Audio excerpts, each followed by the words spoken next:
All right. Hello, everyone, and welcome to More Content Talk. That's the only show that cuts through the glam, the glitz, and all the bullshit to bring you the truthiest news that we can find. So I decided to talk about eugenics specifically tonight. I think it's a fitting topic. I think it's very relevant in today's America for various reasons. Obviously, the recent, not recent, I shouldn't say recent, but the media's recent interest in the neo-Nazi movement has become very publicized as of late. It's always been there, as I'll at least try to demonstrate. It's a very difficult topic for a lot of people to accept that, the United States of America could be, at least politically, and I would argue culturally too,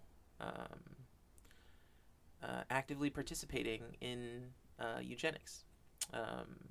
Now, it shouldn't be as surprising as it probably is to some people because the United States has a history of practicing eugenics, and I saw the culture of eugenics seep a bit into Twitter earlier today when I came across a comment. It was on an epilepsy post. There's some neurologists and others who just have seizures who are online, and we do epilepsy awareness and stuff like that, and so talk about various things. And someone had mentioned, as if it were a fact, and it's not, that Adolf Hitler had epilepsy. And this is very disturbing because Adolf Hitler killed millions of people with epilepsy, specifically because they had epilepsy, and also around the world. There have been many, many people, whether you get into the Catholic Church, and they're, thinking that epileptics had demons, and so torturing them to try to get the demon out. And then you get into, the eugenics movement, and there have been various periods in history where people with epilepsy have been subject to genocide and extermination. And Adolf Hitler hated people with epilepsy, and he thought that they deserved to be killed. And so that's why many of them were, either euthanized, sterilized. And, when you say 6 million for the Holocaust, you're not including the sterilizations. There were sterilizations that went on as well. And yes, many of those people went on to get killed, but some people didn't. So there's also that. And, even if you did survive, I mean, my goodness, like, what would the horror of the post-trauma of, having been subjected to being called lesser than for your entire life. And then, okay, it's just time to go back to normal now. I don't know that that's necessarily the way that works. I think that damage stays with you for a lifetime. In fact, I know it does.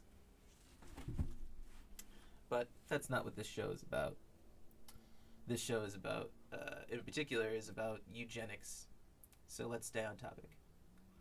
So the reason, why is this comment a problem? This is just a person who made a mistake, right? Sure, maybe not. I don't know. I don't know the person. But I'll tell you why it's a problem. It's a problem because nowadays in America, it's very trendy to associate Hitler and Nazism with things we don't like, right? If we dislike a thing, we essentially say, oh, it's Nazi, Hitler. We associate it with that.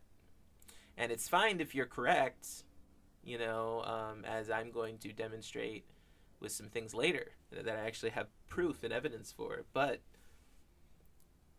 what drives a person to make a claim like that when all you have to do is look on Wikipedia?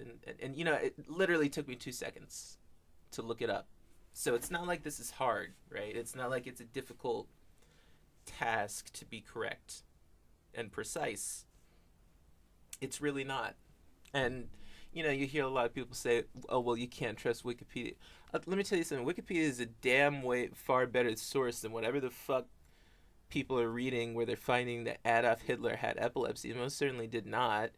There was one doctor he went and visited who said, I don't know, maybe the guy has Parkinson's disease, but it turned out the doctor, only saw him very briefly, and he only saw him a couple times, and both times it was under, kind of the doctor he had barely slept the night before. And so when you look into the history of things, and again, like I told you, this took me 2 seconds. This is real, true stuff. You could look at it on Wikipedia. That's my source. Very simple source that you can find. It's at the top of the search engine. So they said maybe he had Parkinson's, but he didn't know. And then it turned out that he just had syphilis. So Adolf Hitler had syphilis, which can cause a tremor. And if it gets very advanced, can cause seizure. And so, that's why the doctor maybe thought that maybe he could have had Parkinson's disease, but he didn't even have that. So what's going on, and why are people just making, these kind of false accusations in such a way? That's very troubling. So what are the parallels between Nazism and American culture? Why is it so prevalent? Why is it that even a person who's, just online on social media is making such false claims? Why has that become so commonplace in America to just kind of fantasize and make up things? Let's look at the history of eugenics in the United States of America. A sloppy reading, and this is a quote from the New Yorker, and it's called "The Forgotten Lessons of the American Eugenics Movement," and it's by Andrea Den Hoed. It was written April 27th, 2016, and again, this is from the New Yorker. It's The Forgotten Lessons of the American Eugenics Movement by Andrea De Hoed, and this is a cited article in the New Yorker. So here we go. A sloppy reading of Gregor Mendel's pea pods and Charles Darwin's theories gave a scientific veneer to the conclusion that many social ills were caused by the proliferation of the wrong sort of people, and that they could be neatly nipped in the bud with the intervention of eugenics, a term coined in 1883 by Darwin's half-cousin, Francis Galton, who declared it a virile creed full of hopefulness. Soon the United States, along with Germany, was at the forefront of the movement to improve the human species through breeding. Scientific American ran articles on the subject, and the American Museum of Natural History hosted conferences. Theodore Roosevelt, Alexander Graham Bell, John D. Rockefeller Jr., and many others prominent citizens were outspoken supporters.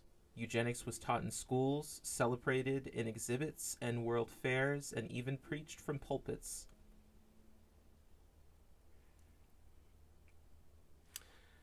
I'll let that sink in for a second. So, this isn't that long ago. Yeah, that started in the 1883 in America, and they aligned with Germany. Okay? It's not quite what they teach you in school. They kind of allude to it, but they're taught. I don't know why they don't teach the whole story. I'm not going to make theories about it, because that would be a lie, and I don't know why they don't do it. But I'll tell you right now, they don't teach it right. They're not teaching it the right way. And when people find out about that, they can very easily become radicalized because they feel as if they've been deceived. Now, I don't necessarily know that that's what's going on, and that's not the accusation I'm making. But I can certainly, sympathize with a person who would become very paranoid when they found out that the history they were taught in school was not quite right. You don't have a reason to be paranoid, though. You just have a reason to listen and to learn. So what's going on? All these popular people are very into this movement, right? You have a lot of popular people with a lot of influence. They have a lot of money. They all kind of know each other. It's not a cabal. It's nothing like, it's not conspiracy or anything like that. But what it is this man who was related to one of the greatest scientists who ever lived, Charles Darwin, wrote a book. And it was almost automatically accepted. Now, without much question. And some of that, I guess you could credit to the fact that this is Darwin's cousin, right? And it's second cousin. So they're not that closely related. So all these conspiracy theories about Charles Darwin inventing, a lie so that they could kill people. I don't know. All that stuff is fake. That has no bearing in this. I'm not talking about that. Charles Darwin was not, he was a racist, sure. But I don't think that he had the intention of committing genocide at all. I think that was probably the furthest thing from his mind. So don't get crazy that just because, a person may have said some racist stuff in their life that all of a sudden now they're trying to commit genocide. Charles Darwin was a scientist, first and foremost. And there have been many racist scientists, but we don't throw out science simply because someone may have been racist. That's preposterous. We still continue to live our lives and recognize that science, knowing that the person made a mistake, of course, but that also we are benefiting from that knowledge, and so it doesn't really matter. We just need the benefit. We don't need the moral creed of the scientists, and it shouldn't even have to be a discussion, but because of things like eugenics, it has to be. So what these are scientists injecting their moral creeds, their views, their opinions. This man, Francis Galton Darwin, saying, well, I've decided that there are people who are better and there are people who are lesser, and instituting, with the help of people like Theodore Roosevelt, Alexander Graham Bell, various others, people with influence, policies to, and it sounds disgusting, but to promote good stock, as you do with animals. You don't keep the animals who have genetic maladies, for example, like if it, and it even sounds weird just talking about it with animals, so I'm not really going to do it, but essentially, you slaughter the one that's not going to give you, the good meat, the good, whatever. It's all kinds of ways you can look at it.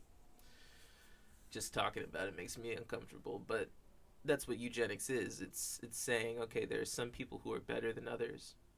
And so already in the 1880s, you have this want, this desire to portray the American, white, traditional kind of picket fence kind of character, mostly male, patriarchal kind of evangelical Christian type, right? Protestant, whatever, being the ideal. And it later goes on, of course, to be the ideal in Germany. But before we have any more conjecture, I just named some popular names, right? That doesn't necessarily mean anything. Well, let's continue in the article from the New Yorker.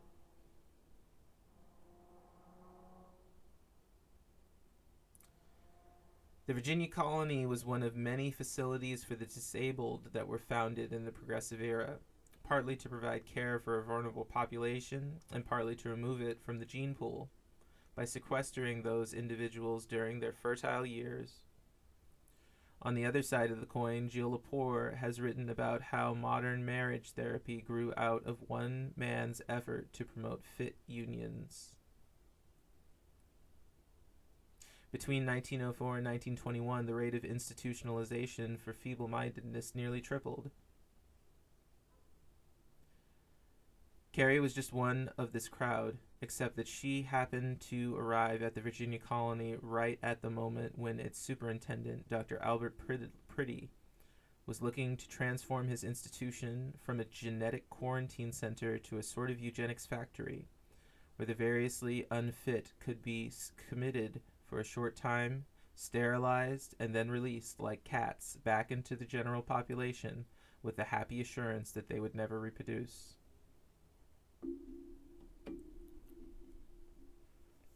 So you're talking about a man who is in an institution, the early 1900s to the 1920s, rapidly sterilizing people in the United States of America, the Virginia colony.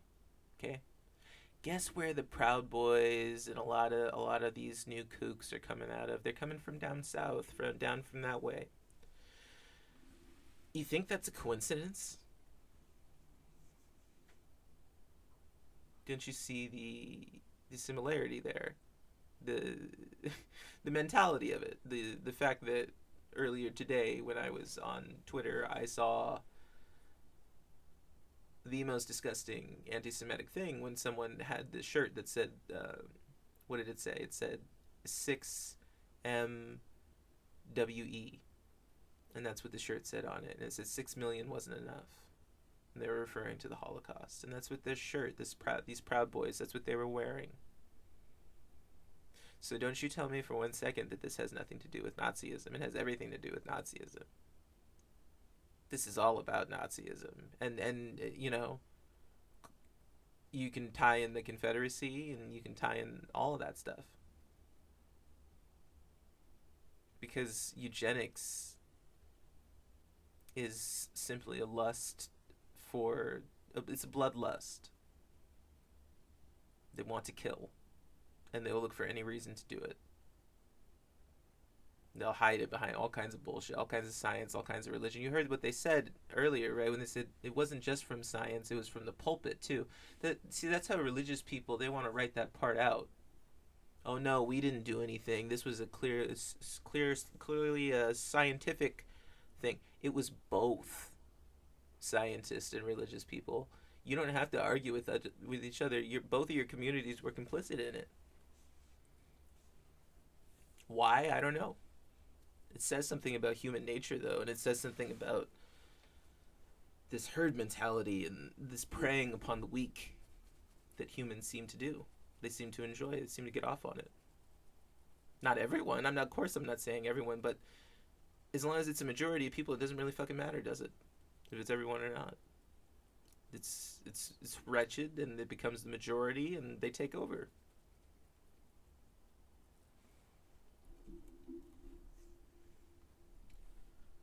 Moving on.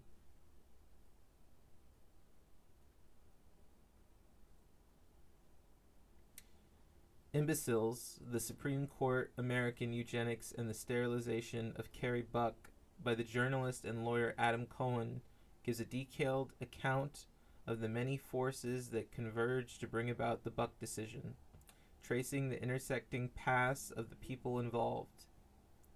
He begins with Dr. Priddy, who was a true believer in the pure-blooded future.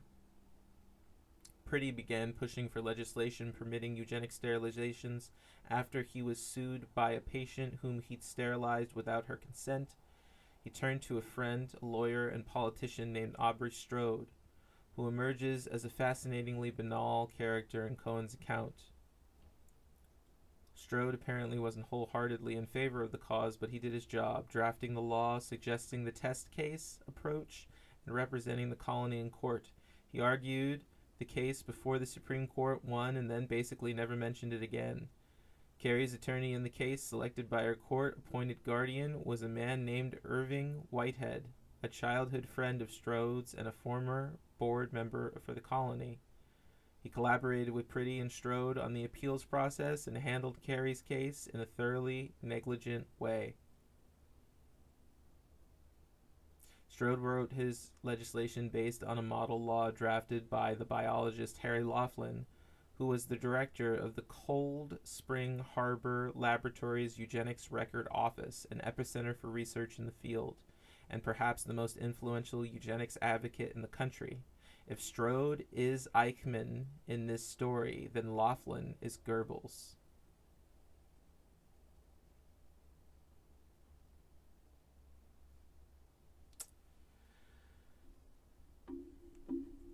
They're sterilizing people without their consent. They're lying to them and saying, oh yeah, we're going to perform some, nice little surgery. And they're doing this in psychiatric wards. And this is the reason the psychiatric wards get closed later, because they find out about this. What does that say about America? What? And do you see why I'm not surprised, right? And everyone's talking about the conspiracy theories. Where are the conspiracy theories coming from? What are they? You know what they are? Do you ever wonder why they're so anti-Semitic? You ever wonder why it's so against the disabled, so against the black people, so against anyone brown or anything? Yeah, it's as simple as these conspiracies, many of them come from this period of eugenics. And a lot of them actually come specifically from Nazi Germany. If you look into the Protocols of the Elders of Zion and you compare that with the New World Order conspiracy theories, which is where you get QAnon and Proud Boys and NoFap and all of these offshoots, compare it with Protocols of the Elders of Zion and tell me it's not the exact same fucking rhetoric, because it is. Talking about segregation, right? Keeping to oneself, building a strong family, having strong Christian moral values, which, obviously people have different ideas of what Christian moral values are, but it's still part of their modus operandi. It's still about segregation. It's still about giving wealth to people who look a certain way. And it is white, and it is mostly Christian. And it is mostly not people who are disabled. It is mostly not people who are black. It's mostly not people who are native. Anything. None of that.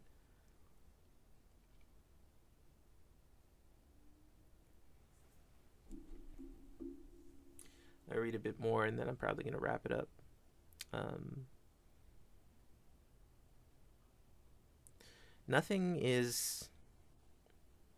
Things are as they seem, but a lot of people aren't seeing what seems to be is what it seems to me.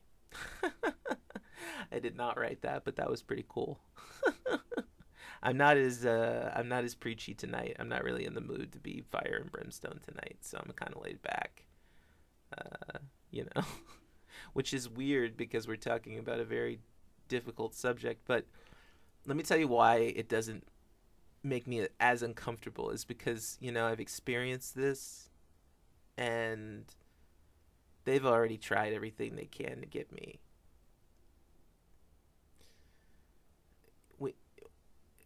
You want to talk about eugenics in the United States, talk about the fact that they make it so difficult for you to get disability insurance. People think it's easy. It's not. It's very difficult. Why is it difficult? I'll tell you why. Because they're trying to kill us. They want us dead. They don't want to pay us anymore. They've been cutting disability left and right. Even in the Obama administration, they did it. We're in trouble, folks. I had to get well because I said, they're gonna kill me. And so I said I can't have epilepsy anymore, and I focused and I got well. And I can't say that that's going to happen for everyone, but that probably won't even matter. They probably even hear you had a seizure, they probably come for you. And they are coming for you every time they don't send you your unemployment and they don't send you your disability, and they cut your insurance and they raise your taxes, and all this stuff is a form of coming for you. They're not gonna round you up and shoot you. They're just not gonna pay for you anymore. Let's continue.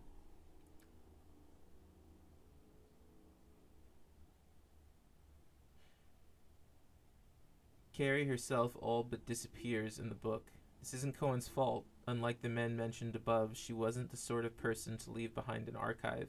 Cohen, in fact, does an admirable job collecting scraps of information about her life. She was sterilized soon after the trial and eventually released from the colony. She was married in 1932 and again in 1965 after her first husband died. Her daughter, who was raised by the Dobbses, died in 1932. Carrie wasn't told about her death until months later. Her own mother, Emma, died in 1944, and Carrie found out when she arrived for a visit 2 weeks after the funeral.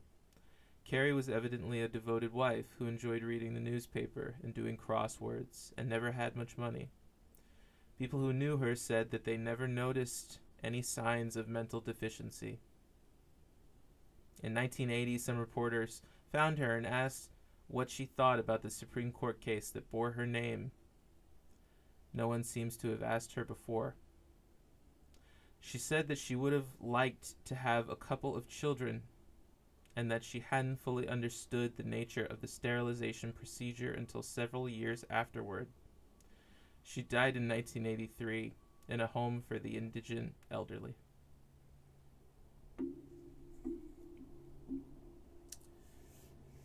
I teared up a little bit when I read that.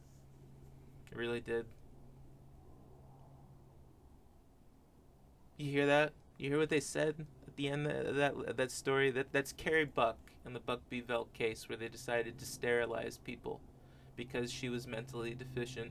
And years later, people couldn't tell whether or not she was mentally deficient. And she said, all I would have wanted was to have a kid.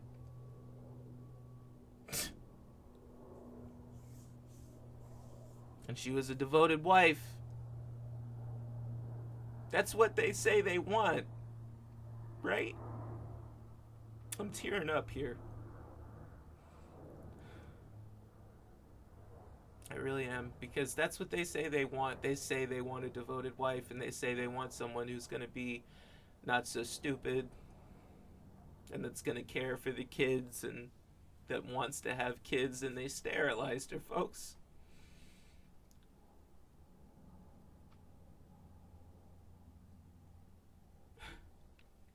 Sterilized her.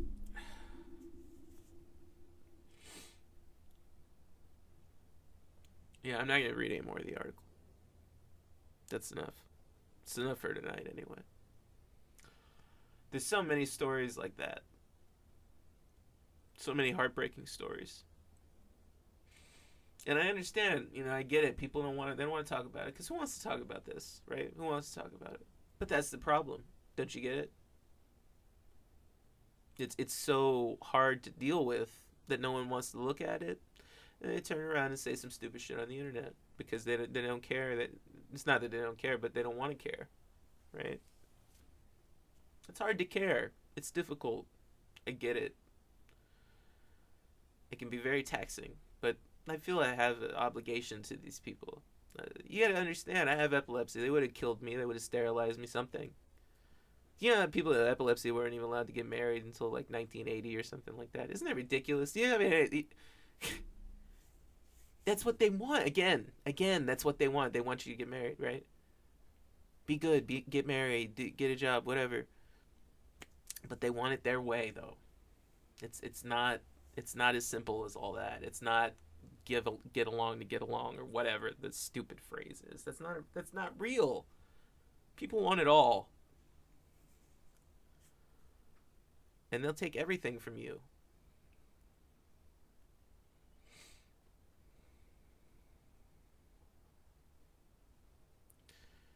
If you don't stand up for yourself. If you don't get well. There's steps you can take to fight this. You don't have to buy guns or any of this shit. That's what cowards do. That's why they're out there in the street rioting and, doing whatever. You see, what this eugenics, is a very natural instinct in people. When they get afraid, when they feel that they've been betrayed. They want to take that out on other people, and they'll demonize you. Don't get it twisted. If you're a little different, if there's something about you, you have any idea how many people they sterilized, killed? It wasn't just people with disabilities. It wasn't just Jews. There were black people. There were French people. There were people who were just criminals. They didn't have anything. They were just socialists, some of them. The list went on and on. Any little thing they could find. Anything. Cross-dressers. Hermaphrodites. It didn't matter. Any little thing. And we live in a society that constantly categorizes.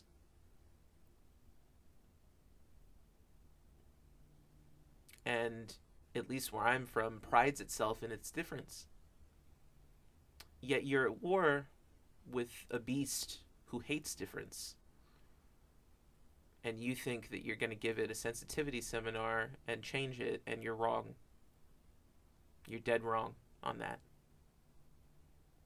I hope that more people realize that, so that we can have an honest discussion someday about this.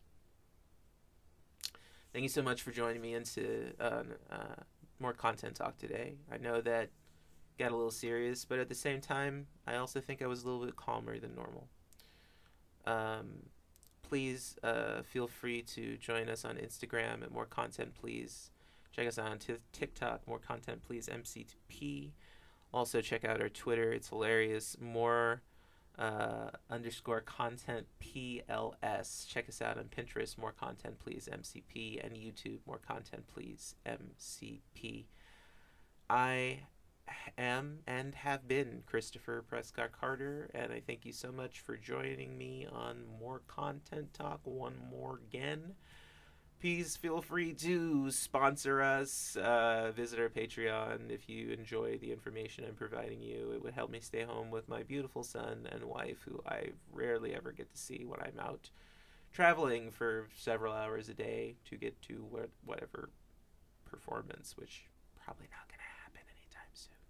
Okay, bye everyone. Have a good night. Love you.